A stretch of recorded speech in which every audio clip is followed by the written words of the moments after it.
کرن آپ کے لیے سال کیسا رہا 2023؟ السلام علیکم, thank you so much for having me in your show Tanzeela. 2023 سمجھ نہیں آتا اس کے لیے کیا کہا جائے, کیا ورڈز استعمال کیے جائیں, کیونکہ بحیثیت جرنلسٹ ہم چاہتے تو یہ کہ ہم اور ہم سے ایکسپیکٹ بھی یہی کیا جاتا ہے کہ ہم کوئی پاکستان کی بہتری کے لیے کام کر رہے ہوں, ہم پاکستان کے مثبت پہلوؤں کو دکھا رہے ہوں, لیکن افسوس کا مقام یہ ہے کہ ہم دکھا بھی نہیں پاتے اور ہماری جو آڈینس ہے وہ دیکھنا بھی نہیں چاہتی. کتنی اچھی بریکنگ نیوز دی, اچھی بریکنگ نیوز کو دی ہم نے.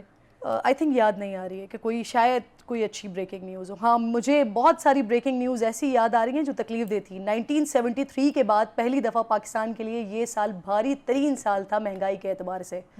330 تک ڈالر گیا اور یہ سینیریو آگے مزید کھنچتا ہوا دکھائی دے رہا ہے. آئی ایم ایف کا جو معاہدہ ہوا وہ مشکل ترین معاہدہ ہمارے لیے ثابت ہوا, جو آخری وقتوں میں جا کے فائنلائز کسی طرح سے ہوا. افغان ریفیوجیز والا جو معاملہ ہوا, اللیگل والا, جو کہ یہ جو ہماری نگراں حکومت ہے ان کے قیام کے بعد یہ عمل میں آیا. اس طرح کے بہت سارے واقعات. اور جو آپ نے ایک اپنے آپ انٹرو کے آخر میں آپ بات کر رہی تھی غازہ کے حوالے سے, تو میں چاہ رہی تھی کہ اپنی بات کا آغاز وہیں سے کروں. جب ہم ایک وہ سنت طریقہ بھی ہے نا, اور اللہ تعالیٰ بھی یہی فرماتا ہے کہ زبان سے, ہاتھ سے, اور اگر نہیں کچھ کر سکتے تو پھر دل سے ہی برا جان لیں. تو ایٹ لیسٹ ہماری طرف سے کوئی انیشیٹو تو ہو رہا ہے کہ ہم نیو ایئر سیلیبریشن نہیں کر رہے ہیں.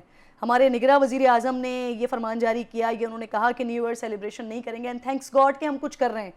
علامتی طور پر ہی ہم کچھ کر رہے ہیں, لیکن ایٹ لیسٹ ہم کچھ کر رہے ہیں. اور نا امیدی کفر ہے, تو اللہ کرے کہ کل جب نیا سورج طلوع ہو تو ہمارے سامنے کچھ اچھے حالات کا اندیا ہو, جو کہ مجھے لگتا نہیں ہے, کیونکہ جن الیکشنز کے بارے میں آپ بات کر رہی ہیں اس کا تو آغاز ہی اور اس کی ڈیٹ سے ہی جو آغاز ہوا ہے اس کا, جو متنازع ہوتے رہے ہیں. آج ہی میں پاکستان پیپلز پارٹی کے پوائنٹ آف ویو کو دیکھ رہی تھی, اور وہاں پر سعید غنی صاحب کہہ رہے تھے کہ ساری پارٹیز مل کر ہمیں گرانے کی کوشش کر رہی ہیں.